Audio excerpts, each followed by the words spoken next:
Thank you, AG1. You have an old script? You good? Okay. This episode is made possible by our therapy partners, Dirty B and Myra from fabulous Las Vegas, Nevada. This is Pod Therapy. Real people, real problems. Jim, real therapists. You can submit your questions anonymously at podtherapy.net or email us at podtherapyguys@gmail.com. And now, broadcasting from the churn, that's Jim Job, and I'm Nick Tanchman. That's Whitney. Let's just redo the theme song with the kazoos. Why are we wasting our time with all these guitars and shit? We could just use the kazoos. That's authentic. It's real life. That wasn't me. That was Whitney. Everybody has kazoos. He's a ventriloquist. We all have kazoos. So just so you know, I do not have a kazoo. Everyone should know that I don't have a kazoo. A duck call, a kazoo, a I do have a duck call. If you hear a duck call, that's mine. I could use this for my ducks. Oh, do it. They flew away. Run the experiment. I know. So we had a fun time in Patreon. If you'd like to go back there, Twitter's broken. Reddit's destroyed. Come hang out with us. Go to patreon.com/therapy, jump into our Discord, and hang out with the community since all the other social medias have been ruined. My social medias are great. There's like a limit on how many tweets you can see now. I don't give a fuck about any of that. Limit on all them. of my Twitter stuff is all great. All my social media is all great because everything is just scoops and Pod Therapy listeners. Oh, you just stick to your stick to your people. Like I have a finely tuned social media. That's a great that does idea. not show me anything that I don't like. It's a bubble, and I'm aware of it, and I'm fine with it. I get my news from plenty of places that aren't just random people tweeting shit. That's probably the better way to do it. Well, if the internet's on fire for you, patreon.com/therapy. Come hang out with us in the Discord for as little as $1 or kick in the fives, and you can see all the extra stuff. Stuff that is showing up in the Patreon this week that was aired to all of our theropods and above. I started a new series on the book Conscious Uncoupling. I don't know if you've heard of that book, Whitney. But it's about ending relationships in a authentic, genuine, kind-hearted way. Okay. So I've started a series on it, and the first week is just discussing this concept of what if relationships can end without animosity? Is there a new way of thinking about divorce or breakups? That'd be as wonderful. sort of like the completion of a relationship instead of like the I hate you thing and dealing with the stigma of that. And then, so I'm launching a series on it where we're going to go through each of the steps. There's 5 steps in the book for how to go through that process of letting go of a relationship or coming to mutual agreement that the relationship has run its course.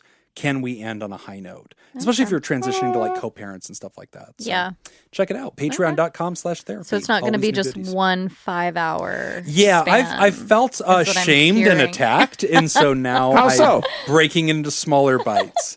So I'm trying to do better with that. Some people want just a 3-inch sub. Some people want a 6-inch sub. I want 10 inches in my mouth. What? But Jim wants a 10-inch sub right in his mouth. How many drops do you have? This is amazing. This was like a whole project for you. That was a drop. I thought that was just Jim saying what he wanted to eat. Wow. I want 10 inches in my mouth. Damn it. Yeah. All right. Well, this was a great show while it lasted. That'll be the end of it. We've got some great questions today. The first one is about a suicidal friend from Anonymous. Hello, I called emergency services today because my friend, pronouns are she and her, was suicidal and told me that they had plans to overdose on their medications. I know they have access to multiple medicines that they are prescribed. Before the conversation reached this point, she confided in me about something that she was upset about, and I tried to talk her through it. She asked if taking all of these particular medicines would kill her, and I asked her if that's what she wanted to happen, and she said yes. They also mentioned that they would take all of another medication. So I know I did the right thing, but I'm concerned that I've lost a friend over this. She's attempted suicide in the past. She was hospitalized for this by overdosing on another medication. Is there anything else that I should have done in this situation? Do you think my friend will ever forgive me once they're thinking clearly? Thank you, Anonymous. And Anonymous's pronouns are also she and her. Nice. There's an update. There is an update, which after we answer, we can review it because we did get an update on the situation. But this is a really good question because when your friend is telling you, I'm struggling. I'm serious. They're dropping very strong hints. They're like, hey, hypothetically, do you think if I took this whole jar of pills, do you think I would die? This doesn't sound like a hint. This sounds like an infomercial. Yeah. An infomercial. It's scary because you do have that thought in your head of like, oh God, if I do this, am I violating our conversation? Am I violating our trust? Am I overreacting? Is it wrong of me to do this? Could I lose the friendship? Yeah. I love that you actually asked them. Yeah. Are you wanting this to happen? I think a lot of people get very scared to ask. Right. When somebody's hinting at don't something drop like the that. suicide question. Mm-hmm. They're afraid it's almost to be like I don't want to know, or it's a scary moment. And some people, I think some people think that by asking that question that they might be introducing that idea into the conversation. Yeah. You're not. That idea is there. Many people are afraid to bring even it people up. who aren't who don't have any kind of suicidal ideations or anything like that, they're aware of it. Right. Yeah.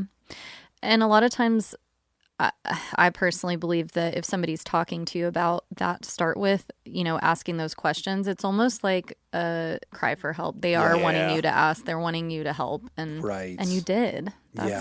That's amazing. That's it's still a scary thing, though. A lot of people hesitate because they're afraid, oh my gosh, what if I lose this relationship? Or am I violating you by like sending help to your house?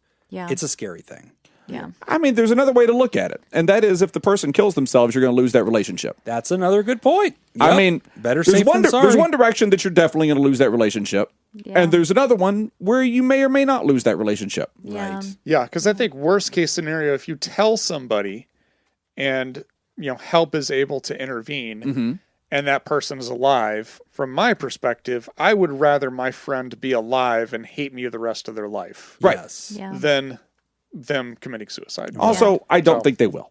Exactly. Yeah. I think it's unlikely. I would bet that even if they have distanced themselves a little bit here, I would not be surprised if that distance got erased a little bit as time you won't lose the friend by. forever. I think so too, because I like Whitney's point is like, it's kind of a cry for help. If they're coming to you, they're not going to come to you and then explain all this stuff and then be upset that you intervened. Yeah. Right. I think it's highly unlikely. I think this is, like if I say to someone, hey, I was thinking I'd kind of like a treat from Dairy Queen. Right. And then you go get me a Blizzard from Dairy Queen. I strongly hinted that. I'm not going to be upset that you listened to what I was saying and then reacted to it. Right. So if you're in this situation, there's a couple of different plays. I would like something from Dairy Queen. Yeah, we should do that. Let's do Dairy Queen after this. We should have it. We got to do the show at Dairy Queen. Chocolate chip cookie dough Blizzard. That's my go-to. Solid. Oh, man. Have you had the Puppy Chow Blizzard? They have a Puppy Chow. Sounds I didn't know amazing. there was one. Oh, it's so good. Yeah, they also have a truffle one. That one's Oh good my too. gosh. I go there once a week. Oh That's my like, gosh, you and Starbucks and I Dairy know. Queen. Oh no, It goes right from Starbucks to Dairy Queen. Dairy Queen's about the kids. I don't like Sure. desserts. No, it's weird. I don't like dessert. Like my idea of dessert is seconds. So like if I'm at a barbecue and it's like, oh, we also have brownies, I'd be like, great, there's still more burgers because like that sounds better. I don't know what it is. I just don't dig it. But like Dairy Queen with the kids is like the summer thing. It's like late. It's like, oh, it's 7 or 8 o'clock and the sun's going down. It's like, oh, let's go get like a quick ice cream, and so they dig that. What were we talking about? Suicide. Okay, so couple of different plays you have if you're in the situation. So you're talking to your friend. They're telling you that they're struggling. They're asking some pretty specific questions. You know they have a history. Two things. They have access to the access drugs. to the medicines. Yep. It's all right there. So I like Whitney's point. It's okay to be direct. It's okay to just say, hey, this sounds like you're seriously considering hurting yourself. Is that what you're telling me? Or is that going on? Have you had strong thoughts about ending your life? Are you thinking about ending your life? Just being straightforward with that. Yeah. And if they're cagey in their answer, like, oh, well, I don't know. I mean, I don't want to tell you because then you're going to call the cops or just, okay, great. I'm glad we're talking about it. Yeah. Open that topic, get a reaction from them. Couple of plays from that point. You can say, look, I love you. I'm concerned for you. Can we call for help right now together? Can I keep you on the phone? And can I go ahead and 3-way over to 911? And can we talk to a helper right now and let a professional tell us what to do? Mm-hmm. Yeah. And I think you can do that right there on the phone. And if they're like, no, don't do that. No, I won't do it. Like, I'm going to hang up. Like, okay, great. Stay on the phone with me. Right? Are you willing to talk to the suicide hotline? If we can't call 911, can we 3-way call the suicide hotline together? You can look that up. You could do that right there. These are good options to just facilitate the conversation so you could do something with them.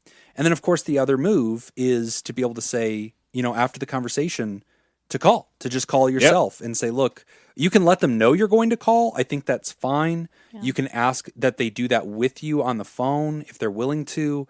And if you read the situation, you think, you know what, I just feel like I need to do this anonymously behind my friend's back and give the address. Do it, because worst case scenario, look, a helper shows up, an ambulance shows up, they're going to do an evaluation, right? They're going to do, somebody qualified is going to sit with this person and go, hey, we're doing a wellness check. We want to make sure you're okay. Going to ask you some questions. They're not going to show up with straight jackets and a hand truck. Exactly. And a lot of people are afraid of that because they're like, oh no, then they'll just lie to that ambulance person and then they'll kill themselves. Mm-hmm. Okay, if they were that committed to this idea from the beginning, you did the only responsible thing you could have done. Yeah. Also, that first responder that shows up has a bit of experience and training in this as well. They know what to do. Yeah. Yeah. And when you talk to someone who is actually suicidal, there are some tells there. Yeah. Right. There's some things going on there. That EMT is going to show up and go like, nope, this is fucking serious. Right. We're taking this like it's a real thing, we're going to proceed from there. Somebody else can evaluate. Yeah. So this person did write us an update, but before we go into the update, just a reminder, Suicide Hotline is now a national number, and I believe it's just 988. Yeah. That's right? 988. So 988, 3 little numbers. They will answer the phone. They will talk to you. You can text that number. They will give you advice. The number before, I was like, whoa, that's it was too many things. It was like number talk or something like that. Yeah. So 988. You can call, even if you just want to call and get advice. How should I help my friend? Or any kind of coaching. It's awesome. You can text. They're not going to just show up and kick down the door. They're there to talk to you. And usually they will defer. They have licensed therapists that are attached to the phone line that will answer. So that's awesome. But here's the update that we got a little bit later from this writer. They said, okay, update on my friend. The police went to my friend's house and did a wellness check. The suicidal thoughts had passed, and she confirmed it was due to her suddenly stopping her medicine, her SSRIs. Okay. After they left, she contacted her doctor about it and is working with her doctor to find another antidepressant due to the side effects that she was having on the former one. She wasn't mad at me for sending the police to check on her, and she acknowledged that she needs help and is getting it now. Good. And then the writer adds, PSA, anyone who's on an SSRI or SNRI should talk to their doctor before changing their dose or stopping the medication. Suicidal ideation is one side effect that can be caused by withdrawal from the antidepressants. Absolutely. Turned out good. Yeah. See? Good. It worked out. It did. But I'm glad for this information about, hey, by the way, drastically changing or stopping your medicines can actually have a big effect. Yeah. And that person's still going to experience those thoughts, and they're not going to necessarily connect the dots and realize like, oh, I shouldn't believe this because there's medicine things happening right now. Yeah. And that's why it's so important to communicate with your doctor, because a lot of clients that we've all worked with in the past have wanted to stop medications at some point. Yeah. Right. And we always say, no, I'm not the one to talk to. You need to talk to your doctor about that. Talk to the prescriber. Don't just stop and then like, oh, well, I see my doctor in 2 weeks. I'm just going to stop now and then talk to my doctor when I see him next. No, like talk to your doctor first. You should be consistent. If you really want to stop taking a medication, then you need to come up with an exit plan with your doctor before you actually do it. Because the average person isn't expected to know that if you suddenly stop taking an SSRI, that there could be side effects. I had no idea that was a side effect from stopping that suddenly. Yeah. Right. So, none of us went to pharmacy school, so yeah. No, I went for the parties. Yeah, right. That's right. He went to a party for the pharmacy freebies. School. Yeah, for the samples. For the freebies. That's hilarious. That would totally be a Jacob thing. Just crashing pharmacy college parties. Yeah. So what's up, man? Can I get any of you indebted to me for life? Oh, you thought I was joking? Oh man, that pharmacy test was hard yesterday. That was really complicated. Does anybody need a small loan? Asking all those pharmacy questions. All right. Hey, glad to hear it worked out, writer. You did a great job on this. Yeah. You handled it exactly right. And I'm glad you used that to write into the show so we can talk about this because it's something we want to revisit every year. Really glad it came up. We are going to take a quick break. And when we come back, we're going to talk about a friendship debacle. You're listening to Pod Therapy. This week's producers are getting it did we right think now. our Therapartners? I was going to say, is it the first of the month? Because we didn't write a script, we didn't. No, but hold on. Okay. We'll get to that. Hey, thanks our Therapartners. There it is. Dirty B and now Myra. Welcome, Myra! Yay, another Therapartner. And thank you to our Theraproducers, Ben Don, Malia, Richard Macy, A Sunny Boy, University Jeff, Samantha Cone, Thunder Cougar Falcon, Scoop, Slurpikaye Motherfucker, and Sandra McWaffle. Yay! All right, we've got trivia that I am reading this week. Whoa. And I didn't write it. I'm just the guy. Just All right. because I have better email today. This is from. Dick has been in me. I hate that there's drops. This is gonna haunt me forever. So this is coming from Robin, who sends in a question that we'll be answering in a future show. But it's about Norway. So today's topic is Norwegian trivia. Oh boy. And it looks like we have 3 questions. So we've got one for each ad break and one at the end. First question, these are multiple choice. In the 90s in Norway, there was a series of violent crimes such as murders and the burning of several traditional wooden churches. These events were connected to a specific genre of music. Was it A, Viking metal, B, black metal, C, death metal, D, doom metal, or E, bluegrass? Viking, black, death, doom, blue. I think I know this one. I know it's one of 2. Bluegrass? It's bluegrass. That is solidly I was thinking bluegrass before you read it as an option. So now I mean, if you listen to enough bluegrass, you will burn down a a church. That's You know what? This is a solid line of argument. All right, if you're all going to hesitate, I'll go with. Oh, sorry. Go ahead. Whitney, go first. Black metal. Racist. I am totally. Wow. They're very, very white there. That's true. The black metal gets to them Okay, Viking metal seems to set up. on the nose. Yeah. Okay. I'm going to go with doom. Doom metal. Doom. Feels like a thing. What are you going with? Go ahead, because I think I know it. I think I want death metal. Because I feel like that's a thing. Like, I don't know definitely what a it thing. is. I feel like Scandinavian death metal is a thing. Black. But I wouldn't know very much about it. It's either death metal or black metal. I know Okay. it's one of those 2. We're all passing on bluegrass. So surprising. I'm just telling you what will happen if you listen to too much Oh, yeah, bluegrass. that's just a They side didn't effect. do that in Norway. That's right. That's not the cause. That just wasn't the cause of this church burning. Uh-huh. Because it's Norwegian blank metal. I think it's death And metal. I think it's death metal. I'm going So to we're go both death going metal. on death. Yeah, I think it's Norwegian death metal. Nick, you're taking doom. Whitney, you're taking black. Yeah. It might be black. I think Nick's wrong. Oh, the answer is black metal. It is black. Wow. Killing it at the trivia. For people interested in music history and mental health, the documentary Helveti, The History of Norwegian Black Metal, is available on YouTube. Norwegian black metal is insane. Jeez. I gotta look this And up I'm now. saying this as part of a mental health therapy podcast. Yeah. It is batshit crazy. Insane. Crazy. Damn, dude, that's crazy. You think about the Norwegians as very peaceful people, They are, you know? except in their music. 100% of my understanding of Norway, Sweden, and that region is my the gosh. chef from the Muppets. Yeah. Dirty, dirty, dirty, dirty, dirty. Swedish chef. That guy. Yep. That's all I got. Good. I think of him, but just to like Death Clock. So, feels right. Pretty much. Next question, friendship debacle from Anonymous. Hi guys, I've been listening to your podcast recently and it's quite interesting, so thanks for all the advice. I'm a psychology student myself, so it really helps to hear real responses coming from actual professionals. And Change Jacob. majors. Professionals, where? My question to you is also friendship related, and I do believe in the little that I've heard so far, you have skirted the particular issue that I'm facing. So, I'm a bit of an introvert. Well, in fact, most people call me an ambivert, but I struggle a little with that title because it seems too convenient. Anyway, I moved countries for university and made some incredible friends here.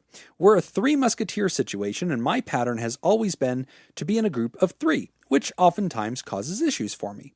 Everything was great until a couple of months ago when I began noticing that they are closer to each other than I am to either of them.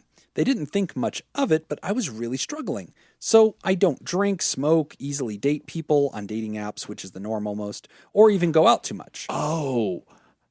Until this moment, I thought you meant thruple situation. Oh, no. I think it's just friendships. Yeah, no, I understand that now. Yeah, 3 Musketeers. I love the platonically. open-mindedness. I was all set to go to a I thruple love it. a thruple thing. Well, if you want to start a thruple, I mean, we talk about it. I'm just, I need Jim's to see there some for you. drafts. I need some ideas. Yeah. There isn't much relatability, and so they tended to call each other when anything happened. I sort of knew on some level, but I guess I chose to ignore it. This has also happened to me in my previous friend group back home, but I just withdrew, and I guess since I was living with my parents, I didn't feel as lonely. I told these friends I needed some space, and they gave it to me, but I sort of never reached out again. One day, one of my friends sent a long message on our group and even said that she shouldn't feel bad because she was just being a good friend. I took responsibility, but also confronted them a little, saying I felt left out. I'm very non-confrontational, so it was uncharacteristic. We decided to meet and talk about it. I took all the blame because it felt right in that moment, and everything seemed okay. I tried reaching out to meet or just hang out, but it was somehow never reciprocated. I felt bad before, but now I just feel angry because I feel like they justified my prior feelings. I no longer have anyone to talk to because it's just weird and cold. I'm super lonely and I don't really know if I was in the wrong here. I do feel as though I have narcissistic tendencies that cause me to look out for myself quite a bit, but to be fair, I was only trying to protect myself because I was so afraid they would leave, and they did. This is a painfully long question, and I apologize. I guess I'm just asking if you have any advice on how I can possibly navigate this situation. I'm looking to start therapy soon as well. Thanks, Anonymous. Okay. That is a long question. Yeah, I'm rereading Me parts too, a little of it bit. too. Well, this happens to me all the time. Nick and Jacob just hang out, They just go to things. I find out later. That's not true. I see it on No, social Whitney media. also hangs out with us. That's true. Yeah. All three of you guys just always we doing weren't going to things. tell you that. Oh, I was. I always intended to tell him. People invite me to things because they know I won't go. And they just know it's That's a a good- free move. good They can just be theory. like, "Oh, Jim, did you want to come?" And they just 100%. They could have had an entirely full car and just be inviting me on a road trip, and it just no doubt in their mind they know I'm not going to go to that. So I'm an easy invite because I never will actually do anything. I think the dynamic here with three people is a big part of this, and I think that makes it very complicated because I think naturally two are going to kind of click a little bit more than three will. I think there's just more of a tendency for that to happen. So I don't know, Ryder, I wouldn't want you to personalize this too much, but it's hard not to, right? I mean, you felt left out.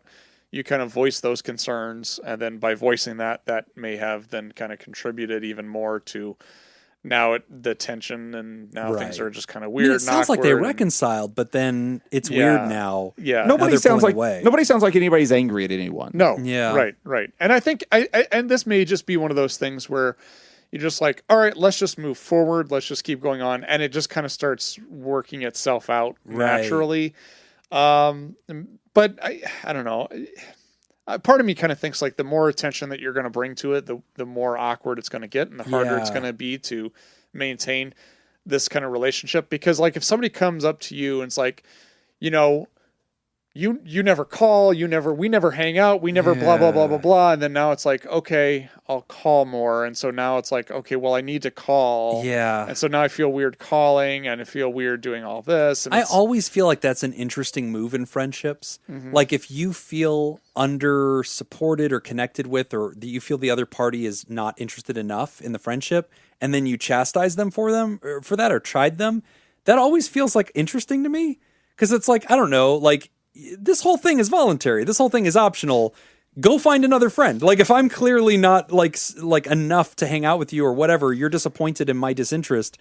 I don't know how can you correct that in me? Like, shouldn't you just go find another friend? Yeah. And I think part of this too, like, it's weird because you've been listening to this podcast. You've heard us multiple times say how important it is to kind of voice your feelings and like be an advocate for yourself and tell other people how you feel. And now Jim and I are both saying like, oh, you shouldn't do that. Don't tell people how you feel. So please, between the two of you, put us back on track. Yeah. We've lost our I was way. like, I'll wait. I have a bit of a different direction on this, and I have a bit of tough love for the writer. Part of this is, if someone comes to me, for instance, and says, "Hey, we haven't talked in 6 months. You haven't called me in 6 months." Mm-hmm. My response to that very often is going to be, "I've called you the same amount of times you've called me." Yeah. Okay. Yeah. If we haven't spoken in 6 months, then motherfucker, you hadn't called me in 6 months either. Right. Yeah. Like, So to deflect. we've both. But no. My point is, like, if you want to come at me about this, like, if I'm not upset about it, like, if I think our friendship is still doing okay, even though like we don't talk every day or whatever, Yeah. and then you come at me and say that our friendship is not fulfilling your needs, my immediate question is going to be a bit of, then why didn't you behave in a manner that was more fulfilling to your needs? Right. So if somebody says to you, hey, we haven't spoken in 6 months, to you, that's coming at you and not just point out a fact. Okay. No, I was if you just say that, I'm saying if you come at me and that is the it's subject. like, what the fuck, Jacob? Exactly. Then it'd be, okay, Exactly. okay. Yeah. It's different if you say, oh man, it's been so long. Exactly. That's different. And then my response is, it has been a long time. I've Okay. missed you or whatever. Yeah. But it's a Okay. tricky thing because if I come to you and I'm like, Good question, hey, though. you and Nick seem to have a lot in common. You're both like handy guys and you both come from not Handsy. Las Vegas. It's pronounced Handsy guys, handsy. thank you. Yeah. And like, you guys have so much in common. Like, sometimes I feel left out because like, I just don't feel like I get it. Like, I guess if you're stating that fact, I don't know what you want your friends to do. Like, so- I guess to reassure you, like, we still like you. Like, I guess Yeah, well, that you know that. it offers an opportunity for clarification. So if they're hanging out doing woodwork in Jacob's yard and you're like, Right. hey, you guys never invite me, Correct. then they'll probably Invite me to What would you woodwork. do, Jim? But that's exactly what's you happening wanted here. to do the woodwork, right? Yeah, because like the author's talking about how You know they what? Jim don't is a drink. bad example on this. No, I'm a perfect We gotta get example. away from Jim. I'm a this perfect is good. example No, of this. because my response to Jim is to be an asshole. Oh yeah. My response gonna to let Nick Jim respond. is, yes, we did knock you out No. intentionally. I think if they did woodwork, they would invite me first so they could watch me do it wrong. Yeah, and that yeah, would just be the that's whole true. entertainment. Like, Jacob be like, you know what? Give Why Jim that didn't we? shovel and tell him to go use it on the roof. No, but like kind of joking, Jacob, when you're like, no, I would absolutely be like, yeah, we didn't invite you. But like, why is that? Because Jim may not want to do woodwork. He's never expressed a desire to Right. do woodwork. And you say, Right. wow, we didn't know you were even interested in this. You've never Yeah. told us. And you say, wow, you know what? I would love to do some woodwork. Or, you know what? I don't, but I'd love to come like hang out and have a beer while y'all do woodwork Right. or whatever. Like, watch you. I don't, I love watching with the cold beer. I think kind of my general point was, I have no beef with you expressing this to your friends. They're your friends. These are the people that you express things like this to. This just happens to also concern them. I do think that it can't just be, I'm going to express this to my friends and my friends are going to fix this. Yeah, that's true. I think you have to take the lead on fixing it. Yeah. So whatever, if you think that if you feel that your other two friends, the other two amigos, are not including you in enough things, I think that step one has to be, I want to reach out to my friends here and be like, hey, you guys are always doing this together. I'd love to be included next time you guys go do Right. You guys go play paintball on the weekends. I'd like to be included next time you guys play paintball. Yeah. I know that I've never voiced any interest in playing paintball before, but this is me. I'm voicing it right now. I'm interested in picking it up. I want to learn how to play paintball. So please let me Right. know the next time you guys are going. So communicating, I think, is yay. We all like that. Yeah. But I can also see for the writer how it accidentally blew up and became a self-fulfilling prophecy Right. because somehow it turned into conflict. And the writer tried to fall on their own sword and be like, it's my fault. Sorry, I reacted.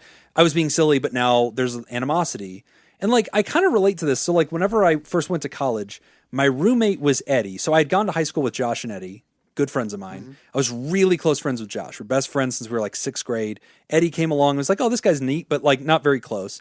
Eddie's going to UNLV. I'm going to UNLV. We're both looking for roommates. I'm like, hey man, I kind of know you. Do you want to be a roommate? It's like, great. So we didn't know each other great. We decided to be roommates, move in together. We were both kind of like weird about it. Like, I don't really know you well enough. This feels strange to be in the same room and like not talk because like we're not close. So we both knew Josh. So I asked Josh, like, hey man, why don't you come hang out with us in our dorm room? So he did. And we would like let him stay the night. Like we had a big love sack, like the big bean bags. Yeah. And so he would just My crash. favorite B-52 I song. was like, Yeah, you did. Sack. So like he started hanging out with us. It wasn't the brand. It became the It was it was the descriptive it was a word. small bean bag, but we made it work. It was a heavily used sock. Yes, well loved. So that made it a lot easier because now you have a triad instead of a dyad. We're getting along. It broke the ice. We all get close. Then Eddie and Josh became really good friends. And like I faded out of that circle a little bit and they became best friends all the time.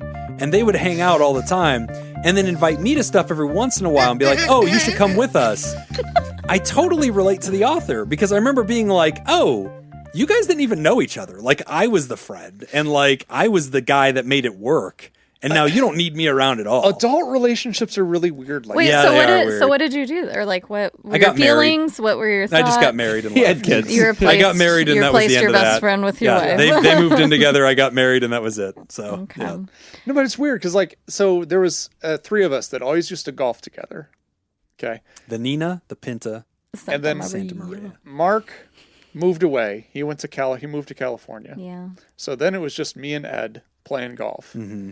And then I And started y'all this weren't the golf close league. one. It was like Mark was the He the was glue or the whatever, connection, the connector. Yeah. And then then we joined this golf league, and this other guy we really like. He's been joining us now, and so it's the three of us playing golf. Yeah. Well, then Mark flies home for a weekend, so he joins us. And even Oh, now that's a whole new thing. Awkward I dynamics. made a joke about it. I was like, we're introducing, This is the new Mark. This is new Mark. No, Yeah, I was that's like- the bit. That's No, the so I was move like- right there. I was Mark, like- this is new Mark. I told him, I was like, this is kind of like introducing your ex-wife to your current wife. Yeah. It's like- Yeah.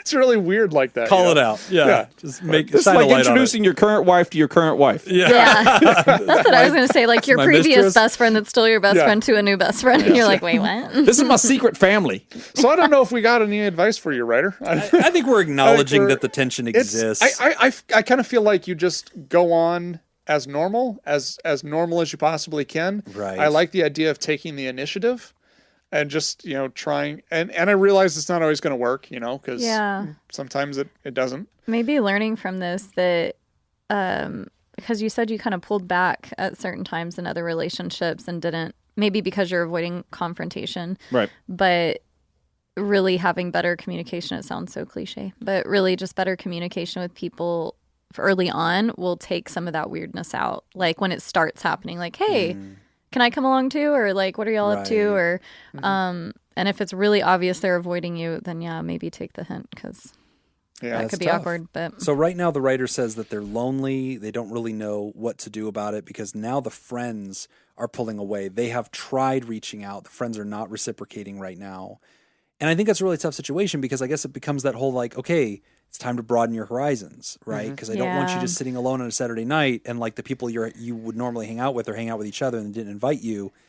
That sucks. And like it's time to start meeting new people. I Yeah, think. and I don't think you need to approach it from the mindset of I need to find replacements, but I need to find more people. You I just need to make more diversify. friends. Yeah. Yeah. Yeah. So Broaden my these two are circle. still friends, and you Yeah. can maintain that relationship, and then you can also have friends outside of that relationship. Right. And I think the obvious move, and this is what your therapist will tell you whenever you finally start doing therapy, is to sabotage their friendship by calling them individually and Sure. telling them how much shit the other person has talked about them and or wrongs that were done that they're not aware of. This is all healthy, good. This Yeah. is how you healthy deal behavior. Very with helpful. it Yes. productively. And if that okay? doesn't do it, you're going to want to frame one or both of them for a crime. that's Yeah. usually That'll the get 'em move. out a real major, Steal a big from deal. one, then hide that object in the other one's home. Yeah. Where the friend would find If you can get at Then least gaslight one of them put on the sex offender registry, that's the move. Yeah. That's the obvious that's move. what you're going to want to do. Frame for murder. That's what you're gonna do. Nobody leave. There's been a murder. All right, we're going to take a quick break, and when we come back, we're going to talk about being an LGBTQ plus ally. You're listening to Pod Therapy. Today's episode is brought to you by Ben Don, Malia, Richard Macy, Sunny Boy, University Jeff, Samantha Cone, Thunder Cougar, Falcon Scoop, Slurpee Kaye Motherfucker, and Sandra McWaffle. And our therapy partners, Dirty B and Myra. And if you want to sponsor the show, become a therapy producer at patreon.com/therapy. Next question, Norwegian trivia continued. Number 2. The coastline paradox tells us that measuring a coast is weird. Using several short lines will give a longer coastline than one long one.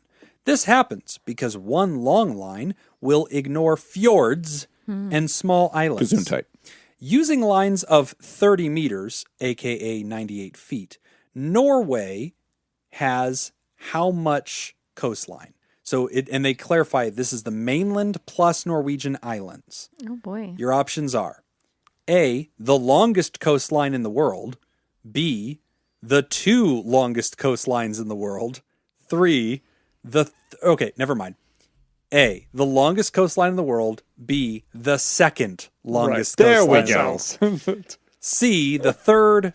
D, the 4th. E, the 5th. So, adding up all of Norwegian coastlines, would you say that it is the longest, 2nd, 3rd, 4th, or 5th coastline in the world? I went first last time. I went last time. I'll go first. I'll do longest. I mean, the whole damn thing it's a big, long thing, isn't it? But it's attached to another thing, isn't it? Isn't it like another country there? Are you asking, is Norway an island? It's the chocolate country. Is it I thought the that one? was Swiss. Swiss. Yeah. I'm going to go third longest. Is the Swiss? I'm going to say longest. You think it's the very longest? Nick and I are both longest. Longest coastline? I want that 10 too. inches in my mouth. Ah, God damn it. All right, so you're all going longest? No, I said third longest. You think third. Mm-hmm. Nick, you're going longest. Yes. Jacob, you're also going longest? Yeah. Canada's got the most coastline. That's a fact. Okay. Everybody knows that, you idiots. Okay. You guys are bad at geography. Well, then you why should are you get saying something else. Yeah, then you should pick that. All right. Yeah. I think it's going to end up being like second. Yeah, so I'll probably, take 2. but I'm gonna say third. You taking 3rd? All right. The answer is number 2. Norway has the second longest coastline after go. Canada Boom. due to the fjords and whatever the fuck that is, and a huge amount of small islands. Also, measuring a coastline will always give you some nonsensical answers, hence the paradox. Fascinating. Jen By the and I way, are tied. I've never heard of a coastline paradox in my life. I haven't either. I feel like this is something that is a common discussion topic in Norway. Yeah. As a place that has no coastlines, Nevada's not very interested in this. I thought you were about to say the U.S. doesn't have any coastlines. coastlines. Yeah, the Canadians are real proud about I'm this. just still trying to come to terms with the fact that this is a geography question that Jim got right Yeah, and let that we that all sink got in. wrong. And not Be only did he get it ashamed. right, he had bonus information that he put in Yes, that also Fucking turned out idiots. to be correct. And I didn't cheat, which He's I know been is the studying- default assumption he's is that been I studying probably his cheated. geography. I didn't cheat. Is Norwegian geography. Yeah, he does have the questions there. I know does. that. What that, if it turned out that Jim was just an expert, but like Scandinavian geography? Yeah, it's a very specific knowledge set. For whatever reason, the Canadian Which coastline. continent is South Africa on? Yeah. I don't know, No. but let me tell Let me you tell you, about yeah. Scandinavia. I know Let me tell you exactly about the square fjords. footage of Sweden. What is a Sweden fjord? next to them? Is it Norway and Sweden? Yes. What's that's in the neighborhood. Switzerland? That's That a one's different there country. too? Switzerland's Switzerland's near down Italy. south of, between Italy. between It does Germany border and Italy. Whoa. Yeah. So it's just Sweden and Norway? No, it's Norway, there are other Sweden, countries. and Finland, then is that there Finland. too? Okay, so it's like Finland. 3 of them. And then Denmark is south of Sweden. Okay. And then you've got Iceland, which is Over there An by island. England or Ocean. something. All right, Yeah, so so my that's theory all that Jim is just a really good at Scandinavian geography out the window. yeah. Yeah. And I named all the countries. Solve that one. Yep. Yeah. Whatever. You I named know all the that- countries plus a bonus one. Yeah. You One just of them. named Switzerland. Isn't Russia there too? It's Russia's somewhere. on the other side of Finland. Man, I'm good at this. Russia So is good. on the map. I mean, if you're in that neighborhood and you say Russia, you're never going to be too far wrong. That's true. It's close to anything. Yeah. Russia is yes. It's always yes. there. It's like if you're in Asia and you say China or India. Sure. Like, Yeah. yeah, great. It's there. You're probably nearby. Next question. Being an LGBTQ plus ally from Anonymous. Dear Pod Therapy team, I identify as a straight, white, cis female. Not to say I haven't explored whether I had any other attractions or feelings of gender dysphoria, but there just hasn't been anything there. I recognize and acknowledge my privilege in these regards, which makes me want to be a better ally. I know my privilege provides me opportunities to stand up to discrimination with less risks than those of marginalized people. What I'm writing about, though, is the role of an ally and guilt of not being a good enough ally. I'm a Xennial from a rural area, growing up at a time and place with lots of ingrained discrimination.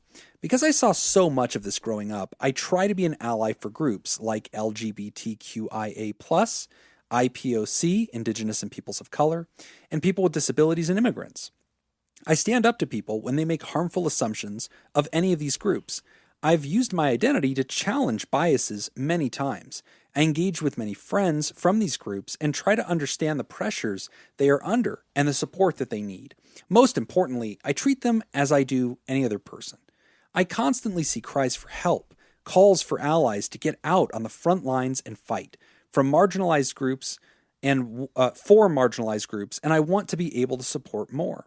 I have been finding myself struggling, though, as I regularly fight with my own issues of wanting to unalive myself and being a target of hate and discrimination for non-white, from non-straight white cis characteristics. Did you say unalive or unally? Unalive. It's a way to say suicide. Okay. Tactfully. Yeah. Okay. So there's Okay. it's a tactful way to say I've struggled. So I'm going to reread that again and help translate. Thank you. The writer says, I struggle with my own issues where I've wanted to die because I've been the target of hate and discrimination from those that are non-straight, Understood. white, cis characteristics. So Great. because I'm kind of white, straight, that I've sometimes been the target of a lot of anger. Okay. Even though I'm an ally. And Got that's it. actually caused me to struggle with like suicidal thoughts. Okay. A group that I had felt was a safe space seems to feel militant lately in support of a certain marginalized group. And I have difficulties with that one issue, being so heavy-handedly policed. I don't have the strength to be a pseudo-militant or even fully militant ally. And sometimes I feel as if in these groups, if I'm not perceived as an ally at all because I'm not militant enough. How do I balance trying to support marginalized groups while maintaining my healthy status and my own safety and security and mental health? Any advice would be greatly appreciated. Anonymous. My pronouns are she and her. Glad we're leaving with a easy question. Yeah, Yeah. you wanna go out on a sweet topic. So I think I'm just going to summarize because I did stumble through this a little bit, but I've read the letter a bunch. So I'm just going to summarize for the general audience in case I did a bad job of getting it all out. The writer is saying, look, I'm straight, white, cisgendered female. I grew up in a place in a time where their discrimination was the norm. I had to unlearn all that, and I've become an ally and taken a lot of forward movement in my life. I support these marginalized groups, but sometimes if you're not supporting hard enough, or if you're not taking it to what the writer calls like a militant level, you can be seen as not an ally at all. And all of your efforts are for naught because you didn't go as extreme as somebody else, and now you're part of the problem, which doesn't feel very fair. And if you get told you're part of the problem just because of your identities, that's a struggle too.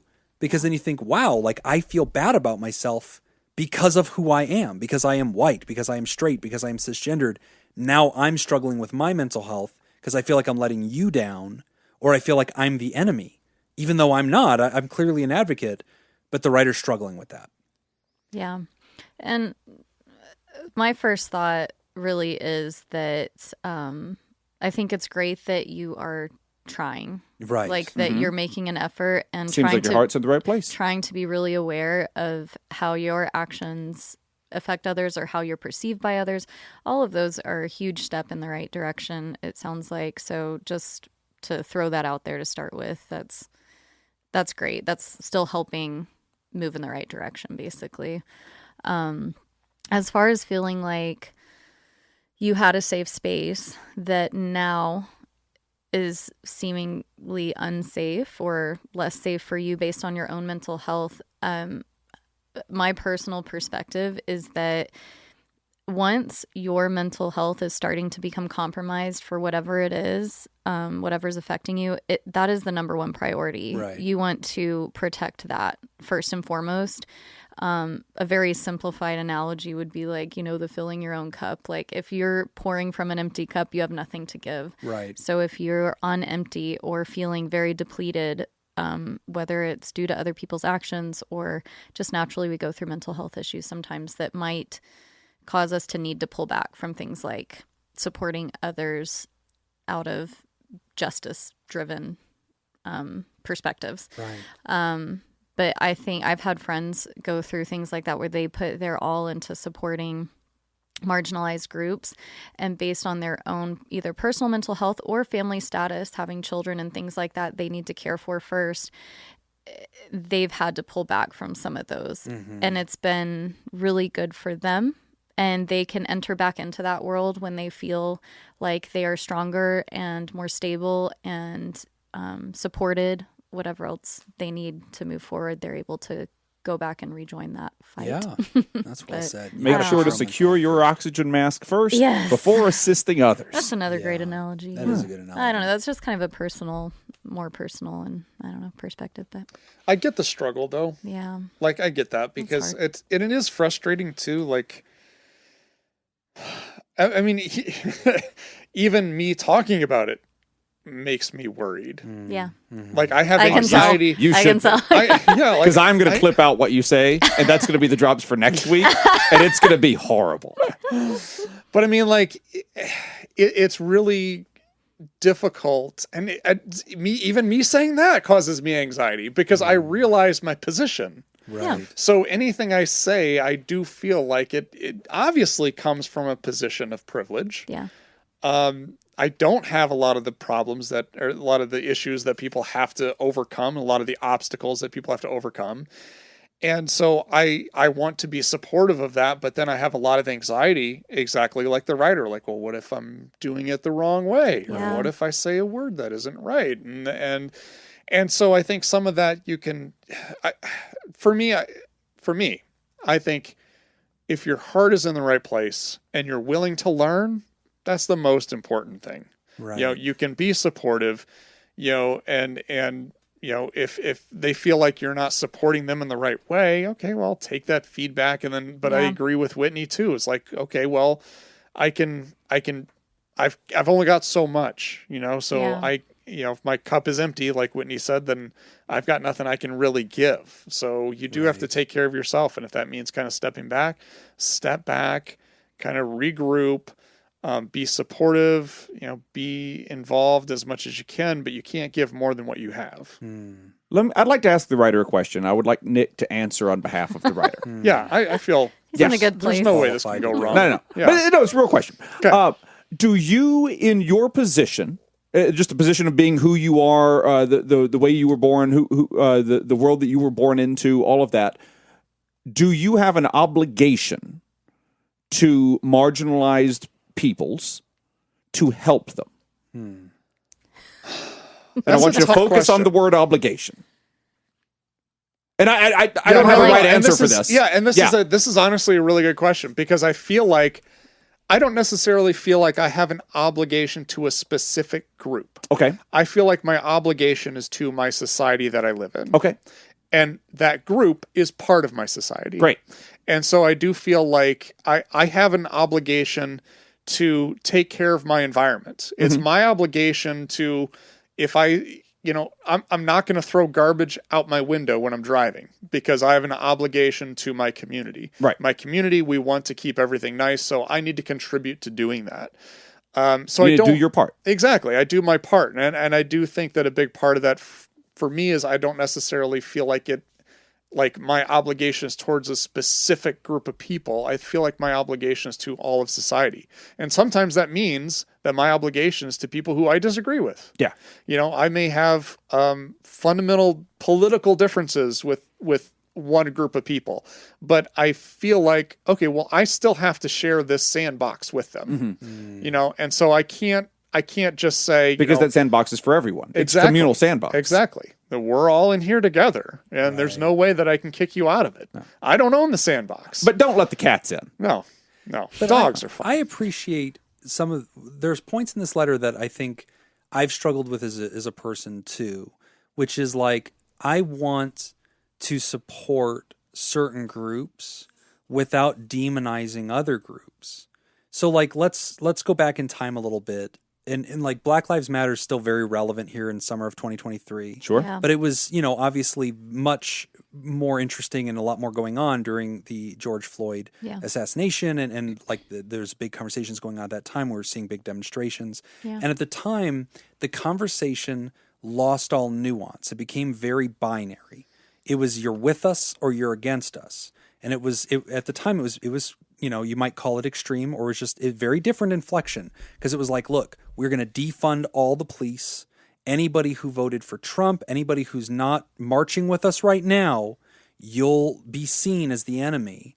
And it just became, it lost all of its nuance. And as a therapist, our fundamental way of thinking and what we're often doing with patients is really trying to get back to nuance, to lose binary thinking, because it almost never serves you. It's not very accurate, and it just doesn't lead to the best outcomes.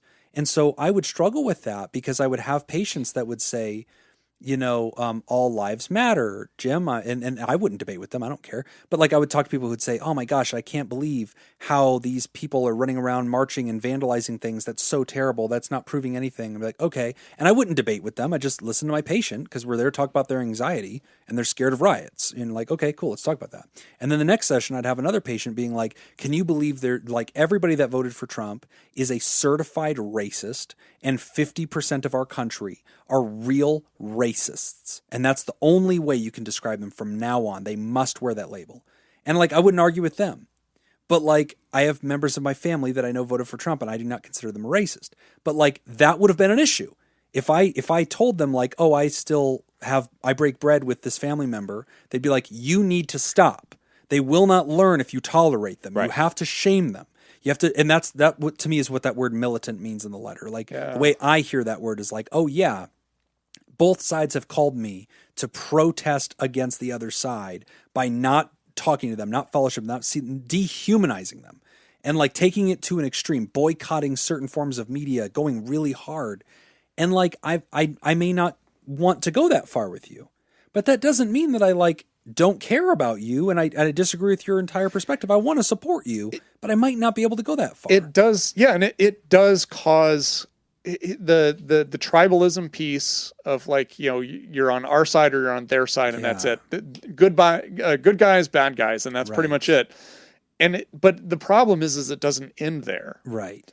Because once you're in the good guys party, then you have to agree with everything within that. There's an orthodoxy. Yeah. And then so now you lose even more nuance. Right. Because like, okay, I can agree with you on 99 or 95% of things, but it's that 5% that if you're not on board with this 5%, well, fuck you. You need just to go as bad as they are. Yeah, so you need to go really? over there. I'm just and as bad? And there's two groups? I think. Yeah, exactly. Yeah, there's the A's and the B's, huh? Yeah. Okay. Yeah. And that's frustrating for me, because if I do kind of identify myself as part of this tribe, then all we're doing is cannibalizing our own. Right.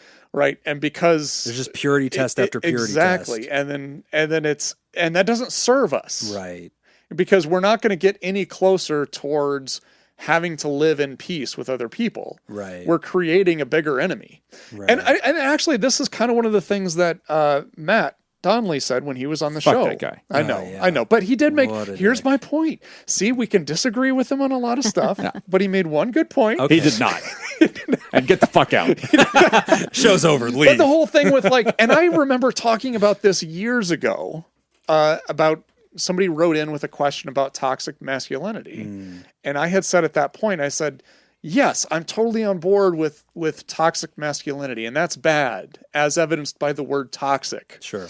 But the problem that we need to make sure we don't do, which is exactly what we did, is anything that is masculine is toxic. Right. And so now there's no middle ground. Right. If you cross that line, and then so as soon as you cross that line, then you're automatically over here. But the point that Matt made, that he, brilliant guy. Genius. Disagree. The point that he made is that created a space for Andrew Tate. Right. Okay. That created space for all of these other guys who then are like, for the guys that are like, yes, I disagree, toxic masculinity is bad, blah, blah, blah.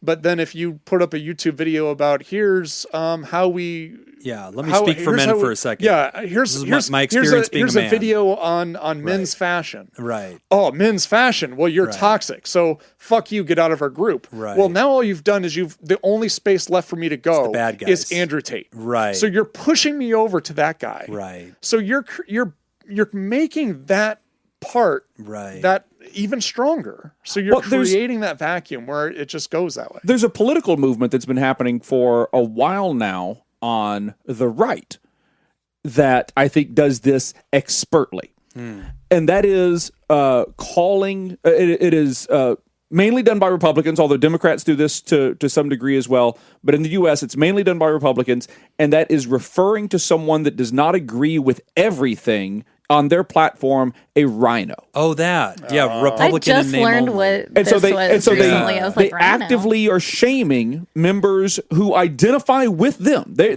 identify as Republicans. They are voting as Pushing them Republicans. out. They are voting as part of that voting bloc. Right. And they are saying, nope, you're not Republican enough. Fuck you. Get out. Yeah. Like you're not an elephant. You're a rhino. Right. You're a Republican in And name only. That one. Yeah. And it's such a weird thing, but I watch it all the time, and I tell you, this letter made me think of high school. This letter made me think a lot of high school. I grew up in a very religious area. We referred to it as the buckle of the Bible Belt. Wow. And they had churches that church that my brother and I would refer to as Six Flags Over Jesus. Thousands and thousands of people every Sunday would go to this church. Yeah, they had thousands of seats in the church, and then they would have like 4 and 5 services every Sunday to accommodate everyone that wanted to come to this church. And I would watch people, because obviously I was not a part of it, but I would watch, and I caught flack for that as well. I've always been, this will be surprising to you all, I've always been a rather outspoken person. Who's there it was. Damn it. We have these kazoos. We have not used them enough. Not been prioritized. but no, I've always been able to take care of myself in a verbal confrontation. And so that I got left alone with that fairly often. But I would watch other people who would attend church. These are all people that attend the same church. But if you weren't Christian enough for one of the leaders, one of the youth leaders or whatever, they would be horrible to each other. They would be much worse to each other than they ever were to me, or it's certainly worse than I ever saw anyone be to them that was outside of their group. Yep. And it was honestly, it's just sad. It's a horrible thing. For the writer, you're not gonna get any headway in either direction. Not towards the goals that you want to achieve, which is basically just everybody gets treated well and equally, and there's just that. You're not gonna make any headway with that, and you're not gonna make any headway with the people that you're trying to fit in with by doing something that is not genuine to yourself. Yeah. Right. You're just not going to be able to do it. So my view on this because it's funny because we were talking about the exennials before we started recording today. This may have been why you guys saw the letter, so that the word might have been in your head because of that. As a fellow exennial, as a zennial or whatever it is, you got to just do what works for you. So like if you find a group that you're happy to be a part of that group. If you don't find a group that you're happy to be part of, then don't be part of the fucking group, man. Yeah. Like it's you're not going to succeed with anything doing something that you don't believe in.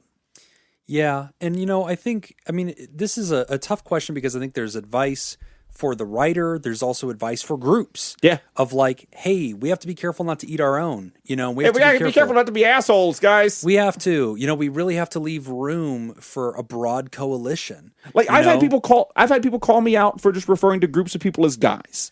Yeah, and saying that's part of toxic masculinity and everything. And I get it, and I probably need to work on that language and everything on my end a little bit. At the same time, when I say guys to a group of people, do you feel that I am attacking peoples in this group? Intentions have to matter. Yeah, intentions have to Or do you just think that I'm using a colloquialism that I've used for a large part of my life, and I haven't quite broken myself of that colloquialism just yet? Yeah. And does doing that, if you were 100% supportive of our group and what we're trying to accomplish, but you did that, do we then just kick you out? Right. Are all sins equal? Yeah. Or can we just say like, it's... Hey, maybe work on that a little bit more. Yeah. I see you working on that. Work on it a little bit more. Work on it, and we're happy you're here. Yeah. There you go. And also, it's awesome that you're working on that. Yeah. I think if groups did that, you'd get a lot further along. You really would. Yeah. Because it's like, then we're inclusive. We're like, hey, just FYI, some people take offense to that. If that's something you can do, work on that. Great. Hey, but we're happy you're here. Right. We're happy you're supporting us. And you can move on from that. I used to refer to people as Cunt wallets. I still refer to people as cunt wallets. That's present. No, I would refer to trans people. Excuse me. I would refer to people who are trans as transgender or people that were transgendered. Okay. And I was told very kindly by a couple of people, hey, that's not the phrasing that we like there. Yeah. We like, a person who is transgender. Right. Or even better, just a person. Yeah, and Yeah. here's why. Yeah. And it was that used to be a it was norm, explained and now very, it's very like, kindly yeah. and lovingly to me. And I said, awesome. I'm thrilled that you've explained that to me, and I'll try to get that verbiage correct. Yeah. And please forgive me if I slip up again. That's the key. That's also the key. And where I get frustrated when I see groups, like I'm fine with the first part. Like, and this has happened throughout the 6 years of the show. We've had plenty of people write in. I think that I've always appreciated our general audience. And that's one of the things I like about podcasting format versus like a TikTok or like other formats are very quick. To be pissed at Pod Therapy, you had to listen for 45 minutes and then get to the 46th minute where Jim said something dumb. And by that point... And then hit stop. And then write me a letter, right? But what I like about our format is that in that universe, people know you pretty well. They've been sticking around long enough. And so there's a human attachment where they write you and go, hey, Jim, I know you mean well. You got a good heart, buddy. I don't expect you to know this, right? This is not where you came from. I come from here. This is what a fjord is. But I also know that you're a sensitive person, and I know if I tell you this, you'll appreciate this, and you'll try to learn from it. Cool. I also know that you're an idiot, and you will forget that I've said this, and down the road, you probably won't do the thing I told you to do. Cool. But like, there's still a love there of like, hey, I'm just saying this to you, but I'm not going to quit you for this, and I will not wrong size what your intentions That's are. where I was about to go. I'm going to come back to that in a Go second. for it, because that's a thing. Like that gets icky fast. Yeah. So keeping in mind Jim's whole theory about wrong sizing, which I support, what comes to mind here when I heard you talking earlier and saying, we just need to push these people out to like teach them, like there's no tolerance here, like we're not tolerating anything. Something that comes to mind for me is when a certain family member of mine ended up in prison for something they did. And their parents' reaction was, I'm not going to visit them while they're in prison because that's me condoning their behavior. Oh, wow. Yeah. It feels very similar to that, where it's like, nope, you get to go over there. Yeah. And I'm not going to come visit. They did take their calls, so that They're was treating it helpful. like a timeout. Like a timeout, but for 4 years. Yeah. That's a long timeout. And so I guess I get the same vibe where it's like you visiting a family member to give them some hope and some guidance and like see if they're learning and keeping them included, like Nick, you were saying with Jacob, and that whole role play thing. But I think there's value in that as humans, because when we get to the wrong sizing part, like, okay, if this person is straight up spitting hate towards, a minority group, I'm not saying just, oh, tell me more about that. And like, let's sit and, I don't know, you should probably talk through it, but, because that's what a therapist would say. But I think there's value in if you're coming together and somebody's just at a little different level than you, Right. like, hey, I am still a supporter, but maybe they're not doing it the same way you want them to be a supporter.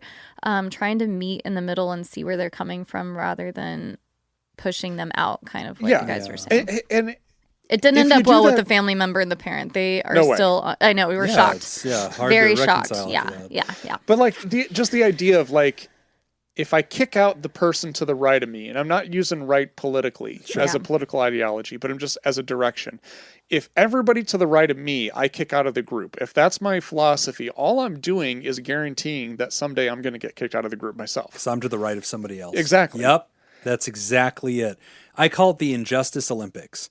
And like, I see this all the time where people are like, no, you bought a Snickers bar? Oh my God. Do you have any idea? Snickers is owned by Mars. Do you know what Mars has done? They Right. own this. Do you know what they've done? They did this thing in Puerto Rico. And you go, oh my They God. have Martians. Yeah, how dare you? And then you hear this and you go, oh my gosh. And then people will unfortunately say, Jim, if you continue to purchase Snickers bars, like, now I know who you are as a person. Yeah.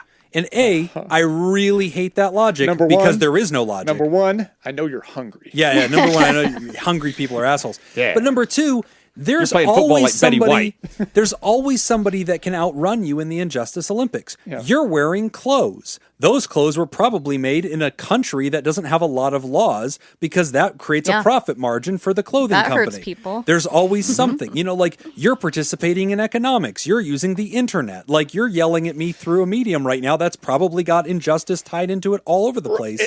It's always going to be something. So you can't keep drawing these hard Henry lines. Ford was anti-Semitic. Right. Can we not drive a Ford? Right. Volkswagen was owned by the Nazis. And Like, we now don't you wanna can't drive- drive a Volkswagen. Like, you've got to Laura can. take a deep breath on this stuff and see the human.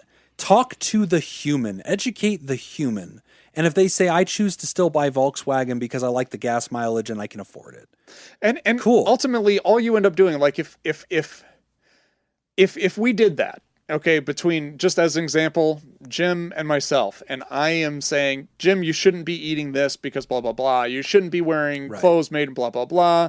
Oh, you drive a gas guzzler. That's you're that you destroying shouldn't the be doing environment. that. Yeah. But then you go buy an electric vehicle. Well, you know that those Parts were batteries made- are Disposing that lithium. blah, blah, That's blah. right. They're exploiting And then, Africa so for that now lithium. we're doing this, Yeah, and then it's like okay. the more I do this, the more the Andrew Tates of the world appeal to you. Right. Because they seem reasonable. Exactly. Well, and they're then not so you- coming after you. Exactly. And so that philosophy just frustrates me because it's like all you're doing is you're making your opponent stronger by saying you're just not good enough to be part of my group. I remember this is a weird example, but it appeals to my brain.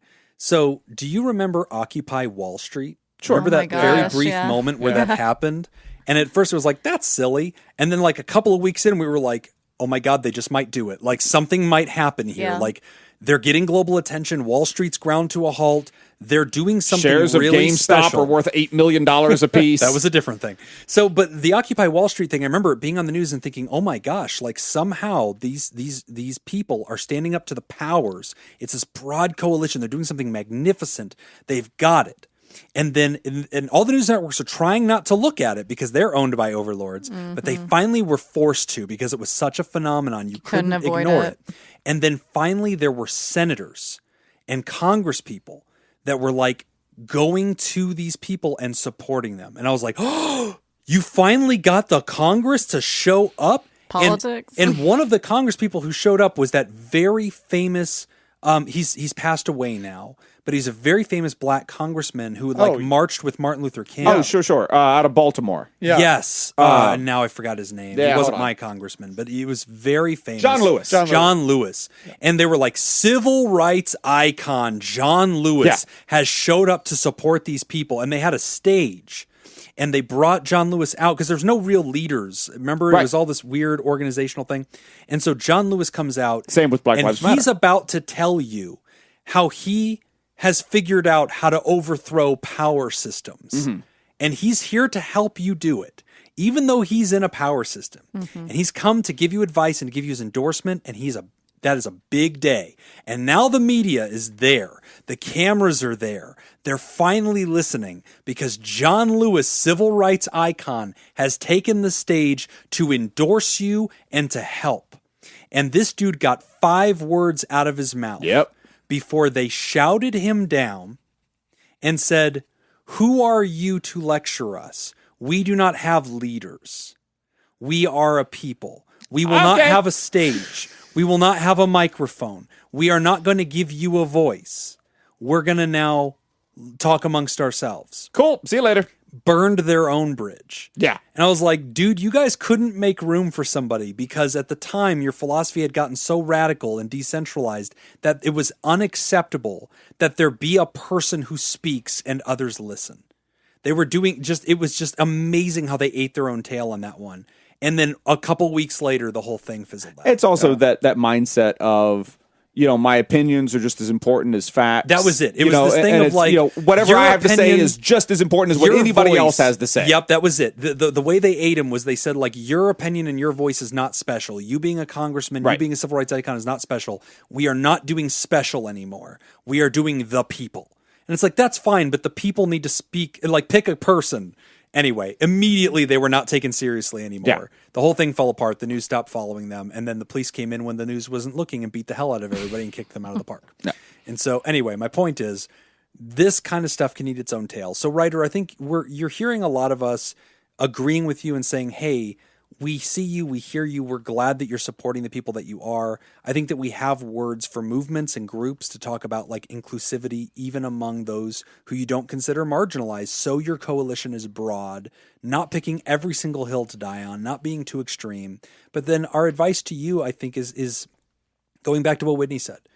Take care of your mental health first. Yeah. If you find that So a group important. that you love and that has supported you and you've supported them is now telling you you're not with us anymore, you're against us because you agreed with 99.9% of what we said, but you still shop at Ross or whatever it is that was like the bridge That's what too you can far. afford. Like, Okay, yeah. like if they're telling you you're not good enough, I don't even want you debating them. I don't want you to try to wait around with that argument. I think embrace silence and step back. Okay. And sometimes that's what I do. Sometimes I'm part of groups and like all of a sudden they're turning on everybody that's done this. Like, and by the way, everybody that wears those sandals is bad. And I'm like, well, I like those sandals. And I'm like, wait a minute.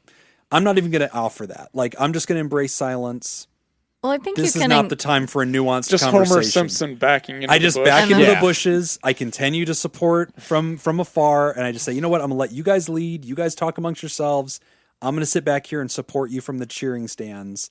But if I get on the field right now, you're gonna tackle me, and like that's not helpful. So I'm just gonna wear your colors and root for you. Yeah, I think you can go back and forth with them if you choose, but when you get to a point where this is triggering unaliving mental health issues, Sure. Yeah. 1,000% Full stop. back it up, back the Yep. truck up. Full stop. It's also, I mean, it's not your responsibility to fix everything, all et cetera, et cetera. And I could say all of those things that you've heard a million times, I'm sure. You know, personally, I think the best way to get change is to just be open with people. Be ready to have a dialogue with people when they are open to it. Yeah. And I mean, honestly, you'll get a lot done that way. And if you have a group that you like and you want to support them monetarily, cool, do it if you feel good about that. And if you don't, also cool. Yeah. I mean, you can just keep on trucking and that'll be fine. Yeah. Sometimes we support from afar. Yeah. You know, I have to just get in the stands sometimes and let other people play on the field. I support the movement, even if right now they don't really like me being a part of it. That's okay. I'll step back, cheer you on. It is so tough because just like with the Occupy Wall Street people, just like with the Black Lives Matter people, these groups, there is not a single person Right. that is in charge of this movement. Who speaks for it? There's not like a Harvey Milk Right. out there right now who is leading the movement to just make everybody equal. Right. So you can't say like, well, I agree with Harvey Milk. Right. I agree with this movement. Well, what does this movement say? Well, Right. this movement doesn't really have, a definite purpose. They don't have a Right. statement of purpose out there that I can say I believe in this statement of purpose. So now it's just, well, I believe that marginalized people shouldn't be marginalized. Right. I want to support them. Okay, well, what does that mean? And then Right. you can go down a fucking rabbit hole so easily. Yeah. So, I mean, yeah, I know I'm going around and around on this. I'll give you one last point that I often embrace. So I'll find myself sometimes in, groups or communities or whatever, or even with patients where they're saying things that I'm thinking, that's a bit extreme. I don't know that I feel that way, but I default to a posture of curiosity. And, Right. and so like that has always served me really well.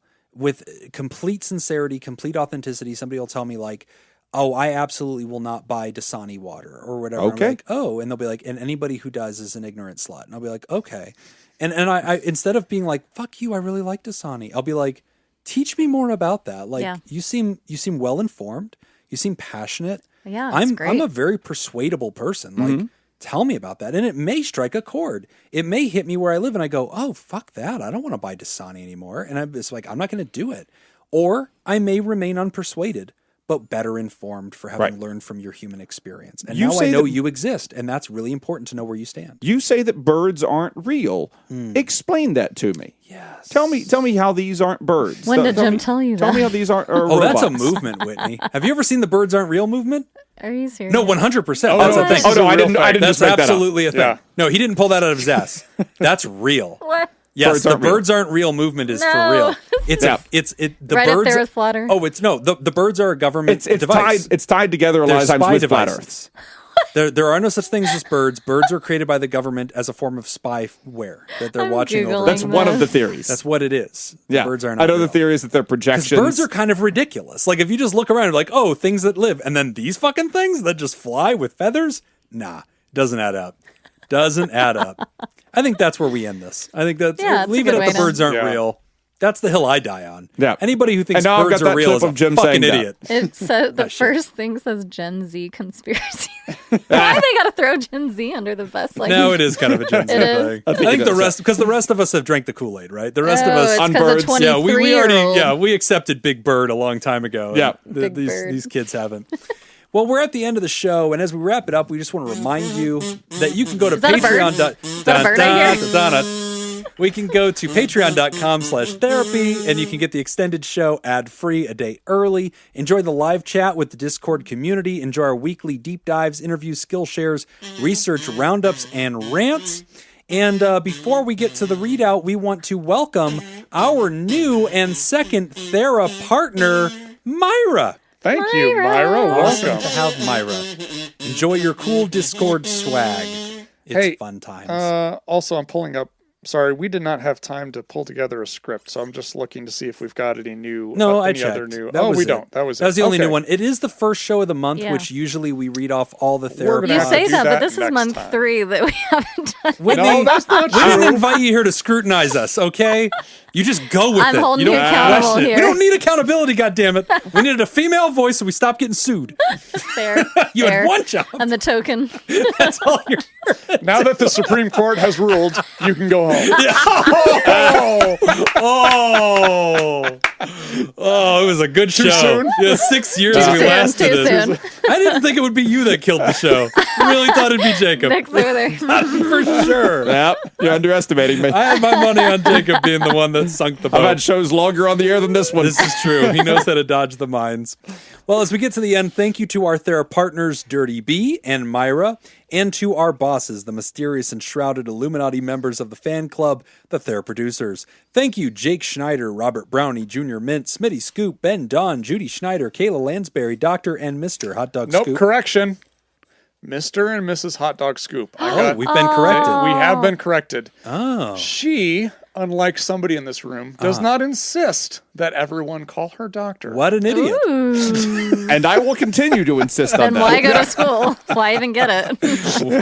What a dummy. Mr. and Mrs. Hot Dog Scoop. I find that very admirable. Great.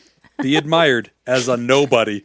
Malia, Leon Kassab, Cindy Ash, Mason Miller, Richard Macy, Carolyn Albert, Kevin Chamberlain, Tess Miller, Sammy Scoop, Ben Stanley, Slap in Your Face, Sarah Smith, Adam Hathaway, Byler T, University, Jeff, Mike Helm, Myra Paris, Samantha Cohn, Darren Cunningham, Lib, Team Monaco, Thunder, Cougar, Falcon, Scoop, Matt and Lisa Tangeman, Heyo, Oscar Swanrose, A Sunny Boy, Slurpy Kaye, motherfucker, Sandra McWaffle, and Dan Martin. And if you'd like to hear this episode uncut and unedited And why wouldn't you? and enjoy our spontaneous side projects, go to I expect you all to kazoo the theme patreon.com/therapy. song. And thank you for supporting mental health. That's all the time we've got for this week's session. Want to thank our landlords, Matt Mattingly's Ice Cream Social Podcast, and thanks to those of you who contributed to our show today.